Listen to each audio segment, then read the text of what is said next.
फिर जैसे ही मुगल औरंगजेब की मृत्यु हुई तो मुगल कमजोर हो गए और मोहम्मद शाह के काल में बहुत सारे राज उदित हुए, नए राज बने, छोटे छोटे राज। उसमें से एक जो राज है उसका नाम है अवध। आज अवध के बारे में पढ़ेंगे।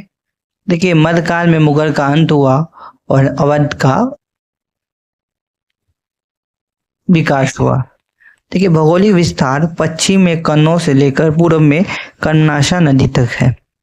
यहाँ पे आपको संक्षेप में देखते हैं। औरंगजेब का मृत्यु है जो मैंने बताया 1720 से 22 के बीच। एक एक जो नाम है इनका शहादत खां बुरहान उल मुल्क, ठीक है ना, ये नाम याद रखिएगा।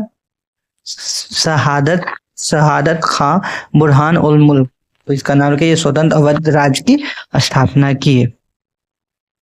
अवध के जो शासक है ना, ये एग्जाम में पूछ लेता, सीरियल वाइज पूछ लेता है। देखिए, पहला जो शासक है वो शहादत खां है, 1722 से लेके 39 तक। दूसरा है सफदरजंग जो 1739 से लेके 1754 तक है।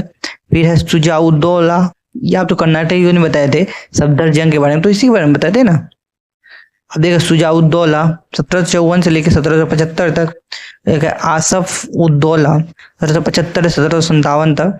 शहादत खां दो दिए 1797 से 1775 से 1797 तक। और शहादत खान द्वितीय बता दी 1757 से 1832 तक। यही जो था वाजिद अली खान था, जो डलहौजी ने कुशासन का आरोप लगा के इनका जो शासन हड़प लिया था। लेकिन इनके पास वंशज का कम, उत्तराधिकारी का कमी नहीं था। उत्तराधिकारी बहुत थे शासक के पास, शहादत खान के बाद ना, और कमी नहीं था, बहुत ज्यादा थे। अब डलहौजी के दिमाग में आया कि इसको कैसे हम खत्म करें इस राज को। तो इन्हें क्या किया, कुछ शासन का बोला कि वाजिद अली शाह, आप अच्छा काम नहीं कर रहे हैं, आपको हम निष्कासित करते हैं। 1832 से शासन किया 1856 तक। इनकी यही थी बेगम हजरत महल, जो लखनऊ से जिन्होंने आंदोलन 1857 में किया था। बजरिस कादरी इसका पुत्र था। बिजरिस कादरी जो था इनका पुत्र था। पुत्र को सत्ता पे नहीं देने दिया, ठीक ना, कुशासन का आरोप लगाया गया। पहला जो है ना शहादत खां के बाद, जिसको बुरहान उल मुल्क बोलते हैं, 1720 1739 तक। उसमें बारे में सबसे पहले क्या जानना है आपको, संक्षिप्त में जानना, थोड़ा थोड़ा जानना है।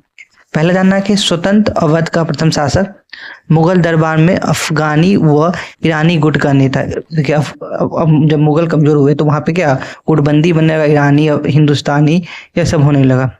तो इसी में थे एक थे शहादत खां। अब देखिए, प्रशासन तो हिंदू मुस्लिम को नियुक्त किया, अपने प्रशासन में हिंदू मुस्लिम को नियुक्त किया। एक युद्ध हुआ इन्हीं के बीच, जिसको बोलते 1739 में करनाल का युद्ध। करनाल का युद्ध ना शहादत खां के नकारात्मक भूमिका अदा की। परिणामस्वरूप इसका परिणाम क्या हुआ, 1739 में ना नादिर शाह के भय से आत्महत्या कर लिया, ठीक है। शहादत खान का युद्ध हुआ करनाल में, तो उसमें उसको बुरी तरह हार करना, और फिर डर लगे कि नादिर शाह 39 में कहीं घर में घुस के फिर हमको मार देने।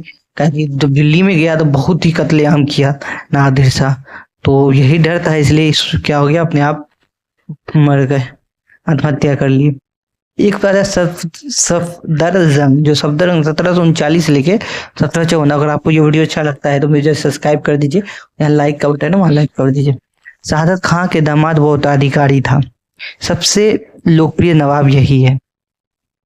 1748 में याद रखिएगा, अहमद शाह अब्दाली ने भारत के उत्तर पश्चिम भाग पर आक्रमण किया। देखिए, नादिर शाह किसके में क्या आक्रमण किया था, शहादत खां इसमें किसमें किया था, शहादत खां में, ठीक है।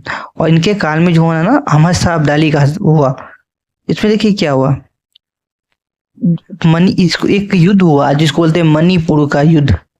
मणिपुर का युद्ध हुआ ना, मुगल सेना की तरफ से था अहमद शाह जो थे ना, मोहम्मद शाह रंगीला के पुत्र थे, और दूसरी तरफ से थे अहमद शाह अब्दाली। और सफदरजंग ने अहमद शाह अब्दाली का सहयोग कर अहमद शाह का सहयोग कर अब्दाली को क्या किया, पराजित किया। मुगल को हेल्प करके अहमद शाह अब्दाली को हरा दिया, ठीक है ना। बादशाह बनने के पश्चात अहमद शाह जो थे सफदरजंग को मुगल साम्राज्य का वजीर घोषित कर। देखते हैं अब सैयद बंधुओं के बारे में आप लोग जानते होंगे, को जब बनाया तो उसको उसको भाइयों क्या कि एक को बना दिया गया था वजीर, दूसरे को बना मीर बख्शी बना दिया गया था। इसी तरह जब भी जो मुगल का सहयोग करता था उसको बना देते थे, कि उसको आत्मविश्वास अपना खो चुका था। 1707 के बाद आत्मविश्वास जो था मुगल का वो खो चुका था। योग वजीर सिद्ध हुआ, वो दिल्ली में नवाब वजीर के नाम से जाना जाता है, सफदरजंग, ठीक है। अवध का विस्तार किया, और इस जो इसका जो ना मकबरा कहाँ है, दिल्ली में है। वास्तविक नाम था अबुल मंसूर खान था नाम। इसके बाद ना जो शासक बना है उसका नाम है शुजाउद्दौला। शुजाउद्दौला जो था 1754 से 1775 के बीच शासन किया। सफदरजंग का पुत्र हुआ था, अधिकार दो प्रसिद्ध युद्ध में भाग लिया। एक पानीपत का तृतीय युद्ध में अब्दाली के साथ में लिया, जो 1761 में हुआ था, जिसमें क्या हुआ, अहमद शाह अब्दाली था, दूसरी तरफ से थे मराठा की हार हो गई और दिल्ली का सपना उनका चूर हो गया और वो दक्षिण भारत के चल गए। और अहमद शाह अब्दाली का भी ऐसा स्थिति नहीं था कि वो यहाँ पे रह सके, तो वो भी अपनी ओर चल गए। तो यहाँ पे जो जो शून्य की स्थिति उत्पन्न हुई वो अंग्रेजों और पंजाब के जो रणजीत सिंह थे उनको अपना विस्तार करने का मौका दे दिया। एक और युद्ध हुआ था बक्सर का, शाह आलम द्वितीय थे मुगल बादशाह। और बक्सर के युद्ध पश्चात शाह आलम द्वितीय उस रन भी दिया था। दस्तक प्रणाली इलाहाबाद क्लाइव के साथ द्वितीय संधि भी किया था। इलाहाबाद में 2 संधि हुआ था, एक संधि हुआ था शाह आलम द्वितीय के साथ, दूसरा संधि होता शुजाउद्दौला के साथ। याद है ना शुजाउद्दौला, बक्सर के युद्ध में आपको याद आया होगा। तो यही थे। फिर इसका छोटा छोटा शासक आया जो कम समय के रहा, आए राम जाए राम हो गया। आसफउद्दौला थे 1775 1797 तक थे। लखनऊ संस्कृति का विकास इन्हीं के काल में हुआ, आसफउद्दौला के काल में हुआ। अवध का नाम पड़ा इसी के काल में।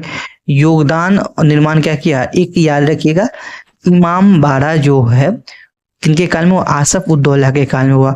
रूमी दरवाजा एग्जाम में पूछता है तो इसको मैं हाईलाइट करता हूँ। रूमी दरवाजा जो है आसफउद्दौला के काल में, जो 1775 1797 तक शासन किया। अब यहाँ पे देखिए एक है दूसरा शासक का नाम शहादत खां, 1797 से 1832 तक, इसमें सहायक संधि पर हस्ताक्षर किया। इस समय जो गवर्नर जनरल था सहायक संधि हस्ताक्षर लॉर्ड वेलेस्ली था। बनारस के अवध की संपूर्णता ब्रिटिश के हाथ में चल गई। अब जो आगे का शासक बना है वाजिद अली शाह 1832 से 1856 के बीच में ना अंतिम नवाब था, याद रखिएगा। गवर्नर जनरल डलहौजी द्वारा अंग्रेज जो है अंग्रेजी कलकत्ता निर्वासित किया गया था, ठीक है ना, उसको निर्वासित कर दिया और कुशासन का आरोप लगा के बोले हड़प लिया, ठीक है ना, वाजिद अली के समय ही। तो उनकी जो महारानी थी बेगम हजरत महल, और उनका जो पुत्र था, क्या नाम था पुत्र का, बिजरिस कादरी, तो इनको नहीं बैठने दिया। तो यही इसी कारण तो 1857 में इन्होंने भाग लिया। आपको ये वीडियो कैसा लगा नीचे सब्सक्राइब कीजिएगा। मिलेंगे एक और नई वीडियो में।